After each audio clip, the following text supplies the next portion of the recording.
গল্পটা শোনার আগে অবশ্যই মুখে টাওয়াল ওড়না বা কিছু একটা দিয়ে মুখটা সাবধানে রাখবেন। মায়ের হাতে খেলানি খেলে আমি দায়ী না। বল্টু হ উচ্চারণ করতে পারে না, হকে গো বলে ফেলে। ক্লাসে নতুন ম্যাডাম এসেছে, এবার পরিচয় পর্ব শুরু হলো। ম্যাডাম বলল, হাই ছাত্রছাত্রীরা, আমি পাখি, এবার তোমাদের পরিচয় দাও দেখি।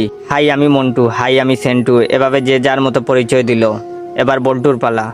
বল্টু বলল, গাই আমি বল্টু। ম্যাডাম বললেন, কি বললে হারামি?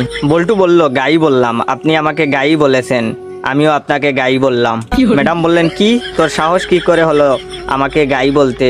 কে তোকে এসব বলতে বলেছে, বল আমাকে। বল্টু বলল, প্রধান শিক্ষক, তিনি বলেছেন ম্যাডাম এসে সবাইকে গাই বলবে, তোমরাও ম্যাডামকে গাই বলবে। বল্টুর কথা শুনে ম্যাডাম কাঁদা শুরু করলো। এমন সময় পাশের ঘর থেকে হেড স্যার আসলো। হেড স্যার আবার ক বলতে পারে না, ক কে প বলে ফেলে। হেড স্যার এসে বললেন, কি ব্যাপার ম্যাডাম, এভাবে পাচ্ছেন যে?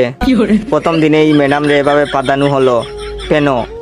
হেড স্যারের কথা শুনে ম্যাডাম আরো জুড়ে জুড়ে কাঁদা শুরু করলো। হেড স্যার বললেন, প্লিজ ম্যাডাম, আপনি এত জুড়ে জুড়ে পাদবেন না, আজ আপনার প্রথম দিন, আপনি এত জুড়ে জুড়ে পাদলে মানুষ কি ভাববে? প্লিজ আস্তে আস্তে পাদুন, তাহলে আমরা ছাড়া আপনার পাদার শব্দ অন্যরা শুনতে পাবে না। হেড স্যারের কথা শুনে ম্যাডাম তো কাঁদতে কাঁদতে বেঞ্চের উপর শুয়ে পড়লো। এমন সময় টিওনো হাজির। টিওনো আবার শ বলতে পারে না, শকে ম বলে ফেলে। টিওনো, কি ব্যাপার ম্যাডাম, আপনি এখানে মুতলেন কেন? বেঞ্চের উপর মুতলে কি ভালো লাগবে?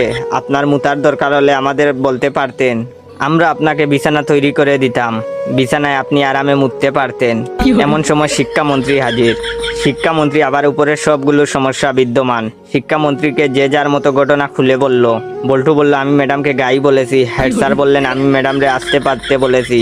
টিওনো বলল, ওদের কথার জন্য ম্যাডাম বেঞ্চের উপরে মুততেছিল, তাই আমি ম্যাডামকে বিছানায় মুততে বলেছি।